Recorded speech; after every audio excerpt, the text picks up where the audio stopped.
We all know the many regional and global legacy brands and family-owned retail businesses have disrupted their business by going digital. And to discuss how these brands are evolving with changing times, we have Mr. Akhil Jain, the Executive Director. Can we all have a round of applause to welcome Mr. Akhil Jain?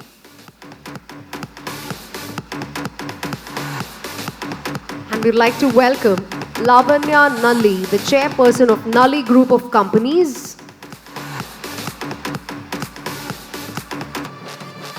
And the session will be moderated by Naveen Joshua, the founder of Green Honchos.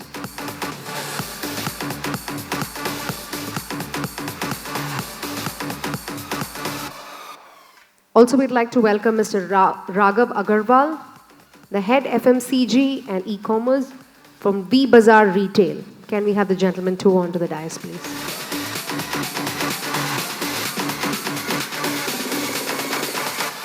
We'd like to welcome Mr. Manohar Chatlani, the owner of Soch, once again to kindly join us onto the dais. This session will be moderated by Mr. Naveen Joshua, the founder of Green Honchos. We're having your chair coming, so just give us a moment. Hi, very good evening, everyone. I'm Naveen Joshua from Green Honchos. We are a leading D2C enabler. But this is less about us and more about these iconic brands, legacy brands. I'd love to have everyone give their own introductions. We're not a very large panel. We've got probably half an hour, and one of them has a 20-minute hard stop. So we'll continue for the last 5-10 minutes probably, or try and keep it quick because I think we are behind schedule overall a bit. But we'll still try and keep it as engaging as possible. The topic is more technology adoption for legacy brands. So we've got, I'll just pass on the mic to each for their introductions, please. I'm Manu Chatlani from Soch. Actually, our original brand was Favorite Shop, which was opened in 1950 by my father. Soch is a recent, we opened in 2005, 2008 was the second, 2009 was the third. We now have 148 stores across the country. And hopefully still growing. Of course, we're not as old as Nalli's. Nalli's goes way back. And it's been an exciting journey. We've really enjoyed it. And we are mostly in the south, where about 85% of our sales comes from the south, now expanding to the east and north. Thank you. I think you're very kind. So I'm Lavanya Nalli from the Nalli group of companies. It's a family business, privately held, privately owned. We've got about 40 stores, all company owned, company operated across India and internationally, 5th generation. I was probably the only person in the family who worked outside for about 7 years, came back, rejoined the family business and started the e-commerce unit about 5 years ago, and that's been doing quite well. Hi, I'm Akhil Jain from Madam. So again, we are a family-owned company. I'm the 4th generation. So we started with the manufacturing of woolen scarves and mufflers in 1939, way back in Punjab. And today we operate retail stores by the name of Madam, which deals in women's fashion. We are roughly 175 exclusive brand stores across the country, and also have presence with large formats and regional retailers. Yeah, hi. Thank you for having me over. So I'm Raghav. We represent V Bazaar Retail. So we have a chain of value retail stores, predominantly in UP and Bihar. Today we're operating at 85 stores, about 6.5 lakhs retail space square feet. We sell into, again, apparels, general merchandise, home furnishings, and FMCG. Yeah.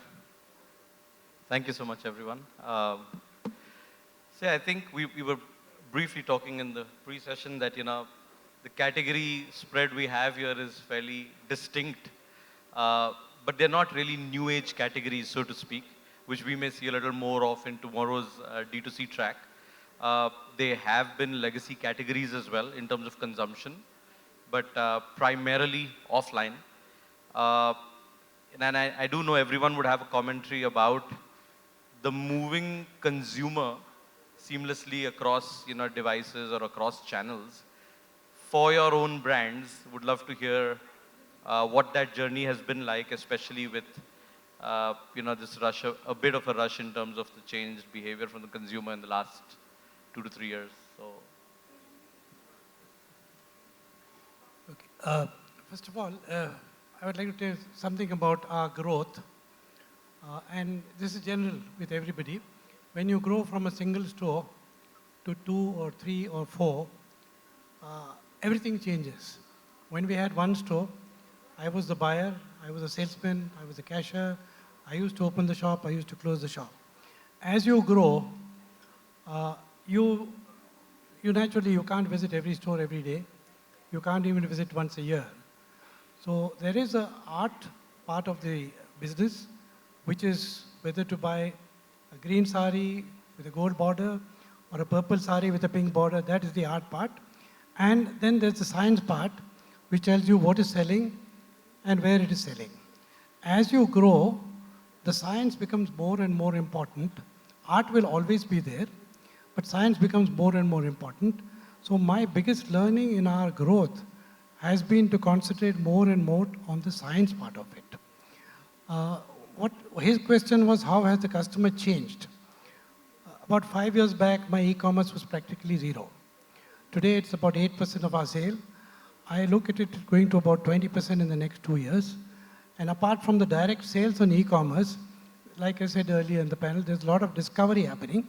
A lot of people see things on e-commerce and come to the store and buy, and vice versa also. This is my short observation. So thank you for that. So I think in terms of the question, how do you move consumers? I think you actually don't really, you don't really move consumers. You've got to move to where the consumers are, right? And a couple of examples that I can give was, and I'm probably dating myself to like 2005 or 6 when I first joined the family business. But if you look at trends, even people using credit cards is a fairly, I wouldn't say fairly recent phenomena, but like that shift, it happened very gradually, and then all of a sudden it was just upon us, right? And I think the same thing happened with e-commerce. Initially, there was a lot of talk about, oh, it's never going to work in this platform, especially for something like apparel, touch and feel. This is what people look for. There's no way that you can recreate. And so that was a very slow, sort of skeptical outlook, both from internally within the organization as well as in general in the market.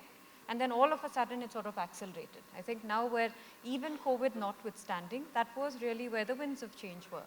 So I think in terms of like consumers, it's more of, it's a little bit, the way I look at it, it's first principles. If you've got an eye on your consumer, where they're coming in from, what are the ways in which you can reach them, forget sales channel and forget those formats. Even marketing. Marketing now is nothing what it looked like 5 years ago or 10 years ago. And so those are a few examples of changes that have happened in this business, which have completely accelerated and probably just totally taken over. And if you look at it from 5 years ago to now, it almost looks like an entirely different business that we were in. Yeah, out of the panel, so the kind of category that we market, we've been the most fortunate enough to ride this journey in a faster way because the kind of ASPs we do, the kind of product we do, that's women's western wear, and all the generations from millennials to alpha now have been so tech savvy that the adoption was really, really quick. And especially with, the marketplaces like Mintras and Jabongs coming and, they're one of the first unicorns of India. So this, actually, helped us accelerate that thing. When this pandemic came in, so obviously everybody from the legacy business were looking at D2C and e-commerce and omni-channel, but somehow because we were offline heavy, so we've been postponing it. Okay, we'll do it in 2023, 24, we'll do it in 2024, 24 to 25. But with this pandemic coming in, so everybody quickened the journey. So for example, if I was talking about, okay, my e-commerce share should be about 15% in 2024, 25, so I had to do it right now, and probably we all did it. Excellent. Your take on the value retail space and Yeah, I mean, so, again, being apparel retailers, right, predominantly, again, and in the rural parts of India, acceptance of e-commerce wasn't there at all. And definitely COVID, the pandemic has escalated that. It's acted like a catalyst. I would say, definitely in these 2 years, what we have done as a company, we have definitely upgraded our IT infrastructure. We have gone real time with the data. We've had the cloud setup done, and we have also launched our own omni retail setup. So again, the goal is to not miss out the customer, right? And reach out to the customers in the places where you're not present as well, right? So I think definitely, go where the customer is. But at the same time, speaking of an apparel, right? The customers in the rural parts of the India, they want to feel the apparel, right? They like the feel and the touch of the apparel. They like the look and the feel of the store experience. So that cannot be boycotted or underestimated any given time. So as much as the e-commerce business is booming, the consumer spending patterns have also increased in the offline segment as well. Well, thanks for those wonderful thoughts. The first set of questions and views. I think you seeded the thought for the second set of questions. You used the word omni, and I don't think any panel discussion can be, complete without that. But I do believe in India, slightly different from, global markets. Uh, in global markets, it's more omni experience. I think the first step in India is more omni fulfillment or omni inventory. But my question is not really on exactly how the legacy brands are playing on inventory, but a slight twist to that, which is, exposing inventory is one thing, but have you seen and how are you planning for what sells online versus what sells online? You'd expose all inventory, but have you seen changes and shifts in that consumption of what works or what sells online versus offline?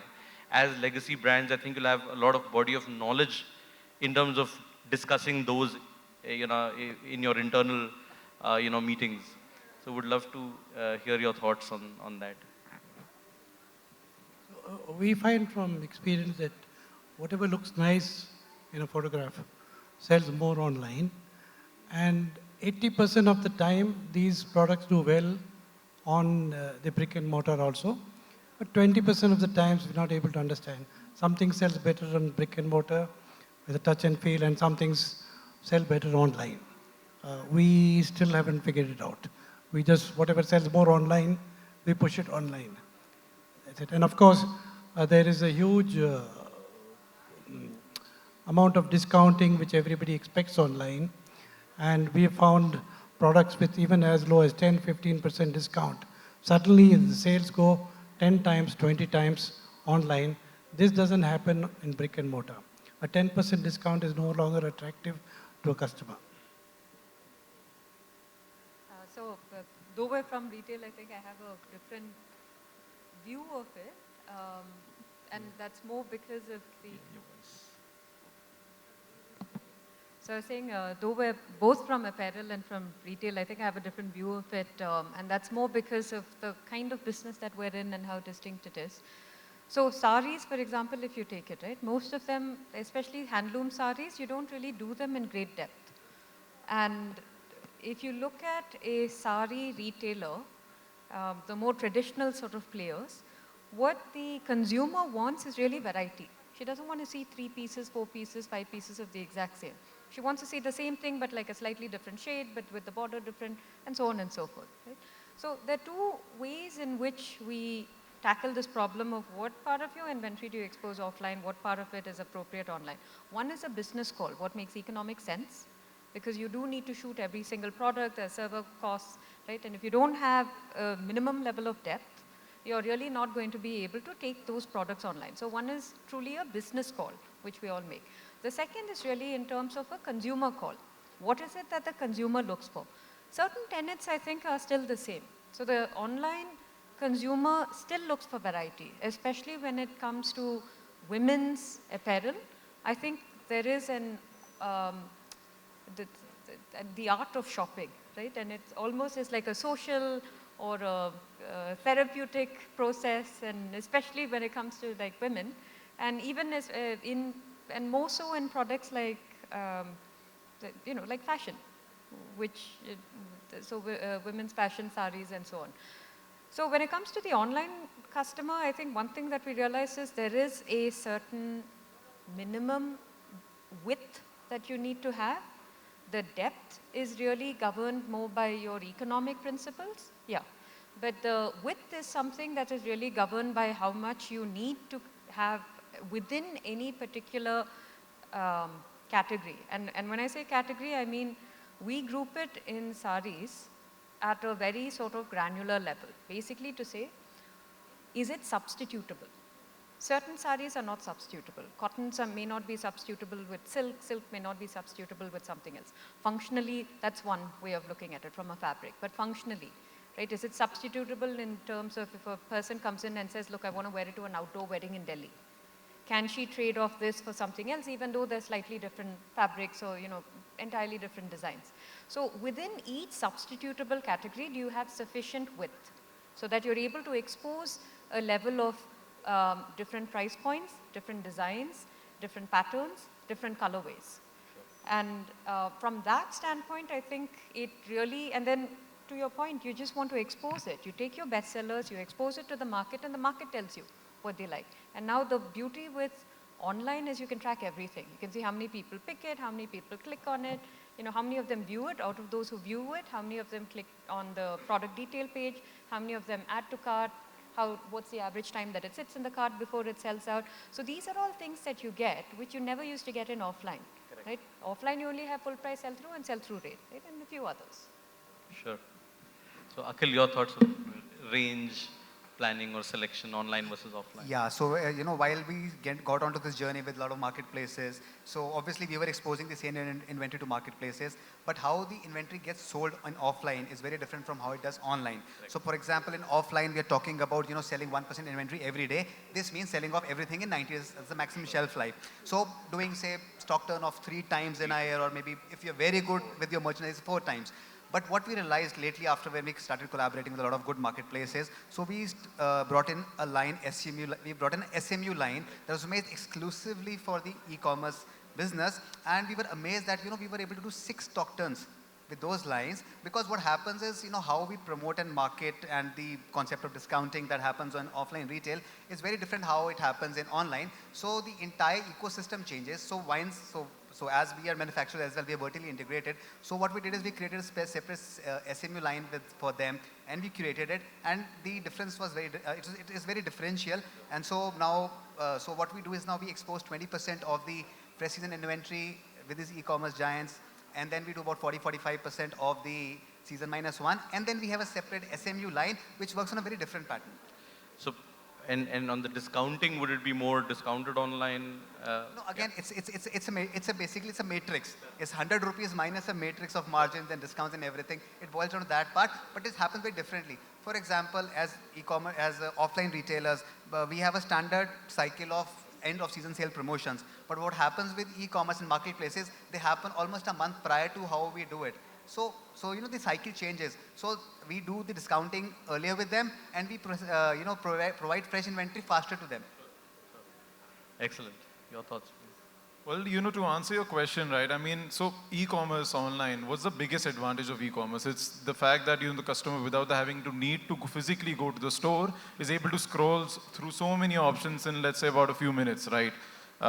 So, speaking of us, where we have an average about 40 to 50,000 SKUs in a given store, right?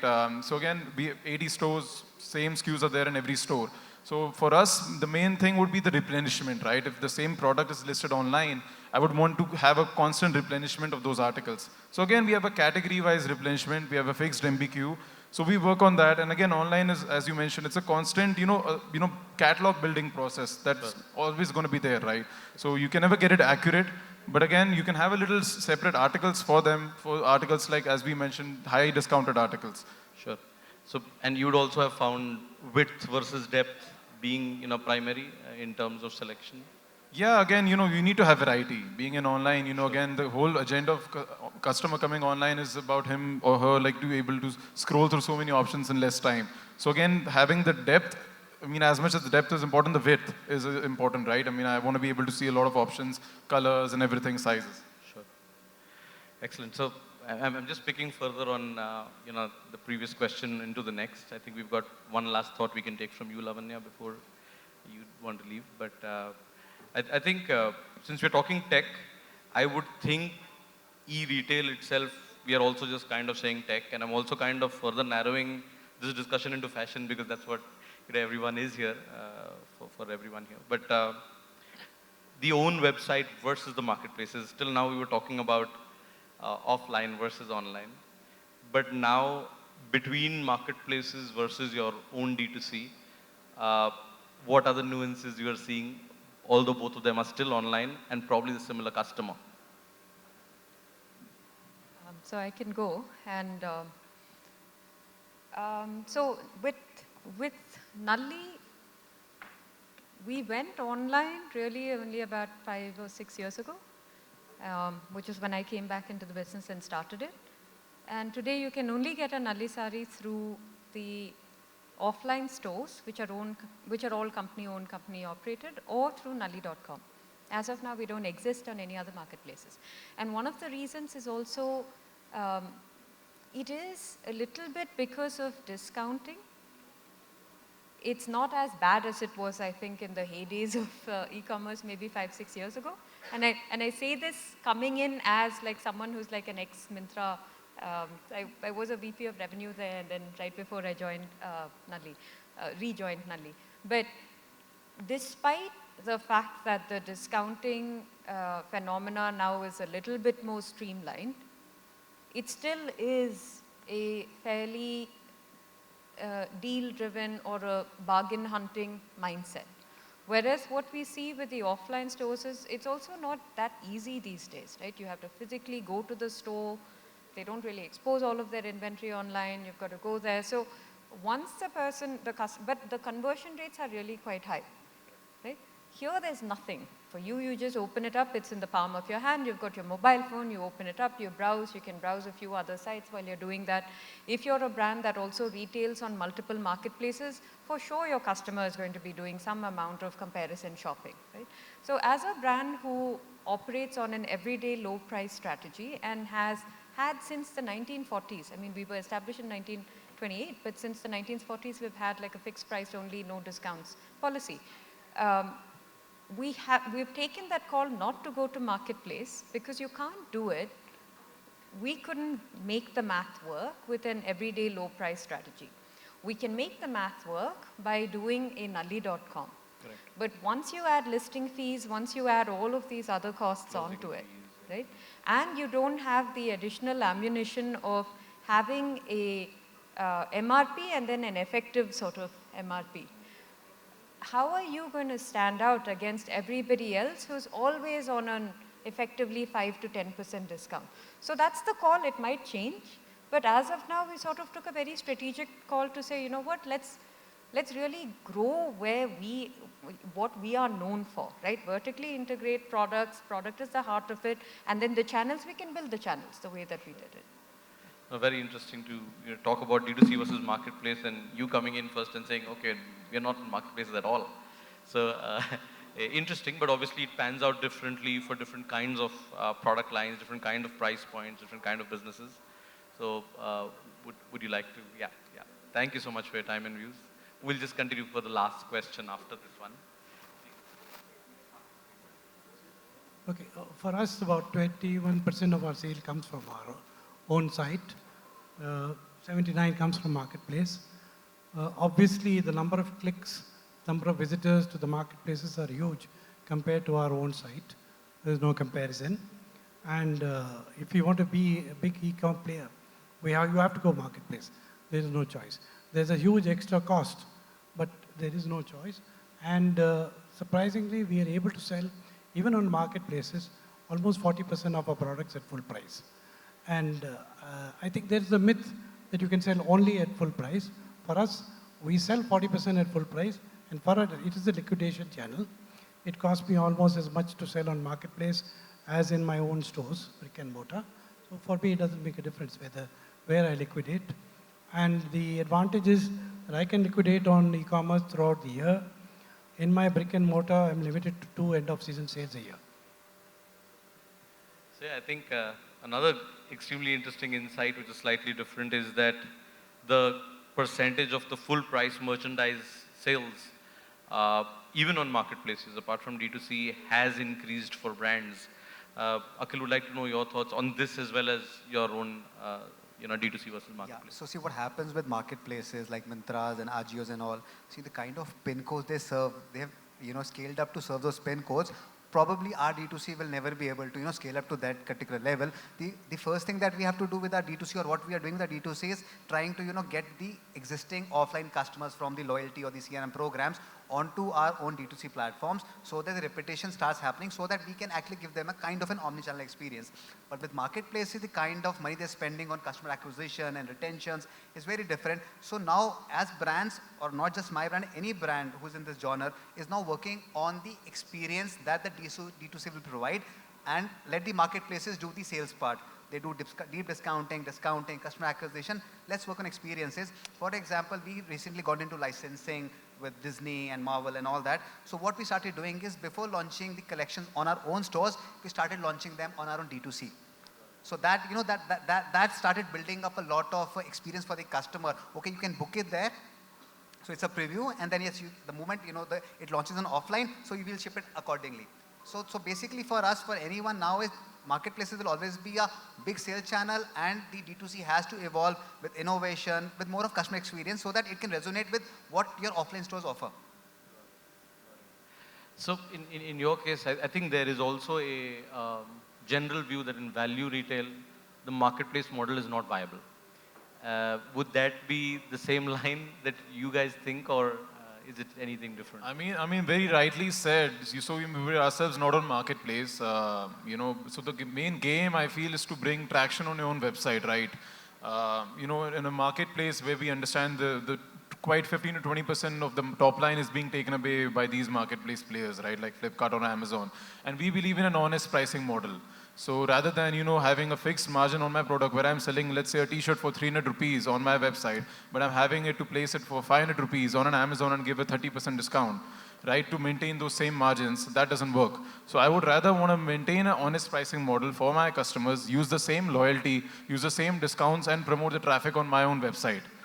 Sure. See, I mean, as an enabler, in our view, I think it's a totally different challenge that for value retail, even the Facebooks and the Instagrams and the Googles of the world have not figured out how to reduce the cost of acquisition. So I know brands would love to do and scale their own e-commerce, but yeah, I mean, it's an ongoing challenge with all of us. Last thoughts, probably a couple from you in terms of when we're talking about technology adoption for legacy brands. I'll just like to recap in summary with thoughts from both of you. How challenging is getting the tech stack right for online, because the organization's DNA is different. You were talking about certain challenges. I think that group would love to know if both of you could give us your individual thoughts, and we could, kind of summarize and close with that. I'll take it first. So the biggest challenge with having your own D2C and everything is the resource pool, the talent acquisition to run that.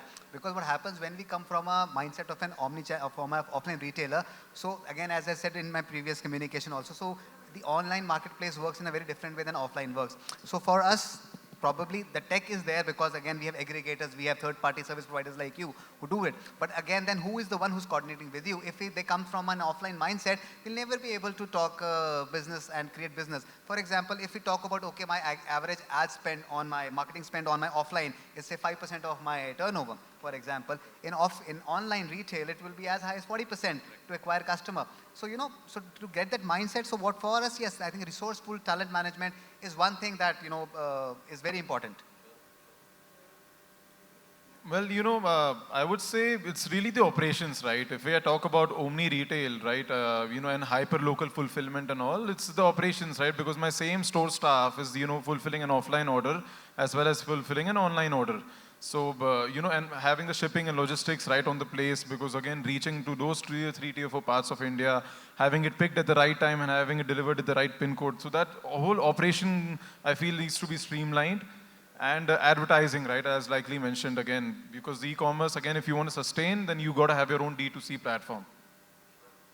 I think music to our ears, and I think everyone's kind of moving in that drift. But yeah, I think keeping the customer at the core is the key for all brands, and then trying to provide a seamless experience wherever consumers are, so that they can immerse with the brand and actually become loyal repeat customers, because that's, the core of, the economics of retail.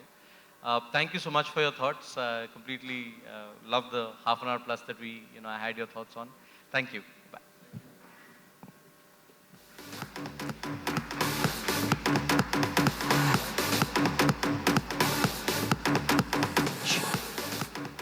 I request our moderator, Mr. Naveen Joshua, the founder of Green Honchos, to present a token of love for all our panelists.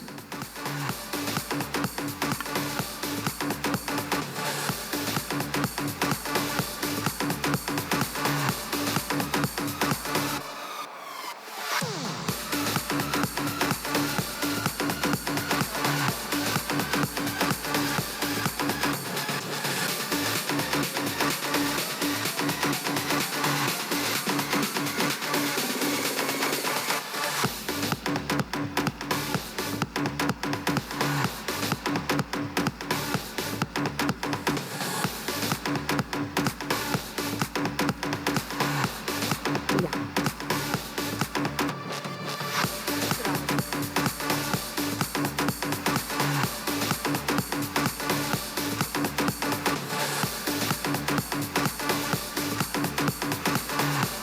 Thank you so much.